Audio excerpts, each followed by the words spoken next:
সময়টা ভালো যাচ্ছে না বাবর আজমের।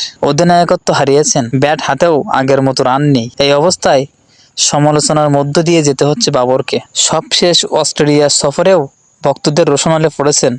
বাবরকে কটাক্ষের এক ভিডিও সামাজিক যোগাযোগ মাধ্যমে ভাইরাল হয়েছে, যা সহ্য হয়নি তারকা ওপেনার ইমামুল হকের। দুঃসময়ে বাবরের পাশে দাঁড়িয়েছেন তিনি। অস্ট্রেলিয়ার টি-20 সিরিজ চলাকালীন সিডনিতে দ্বিতীয় ম্যাচে গ্যালারিতে খেলা দেখতে আসা সমর্থকদের রোষানলে পড়েন বাবর। বাউন্ডারি লাইনে বাবরকে পেয়ে কয়েকজন দর্শক বাবরকে নিয়ে কটূক্তি করেছেন। ওই ভিডিওতে বাবরকে উদ্দেশ্য করে বলতে শোনা যায়, ওই ওই লজ্জা করে না আপনার? আপনি টি-20 দলে জায়গা পাওয়ার যোগ্য নন, লাহোরে ফিরে যান। এ সময় বাবরকে দেখা গেছে দর্শকের দিকে ঘুরে তাকাতে, তবে কোনো প্রতিক্রিয়া দেখাননি তিনি। দর্শকদের এমন আচরণে ক্ষুব্ধ ইমামুল হক ভিডিওটি শেয়ার করে ইমাম লিখেছেন, সমর্থকদের বদলে উপহাস করা হচ্ছে। একটি জাতি হিসাবে আমরা ব্যর্থ হয়েছি। আপনি এখনো একজন চ্যাম্পিয়ন বস।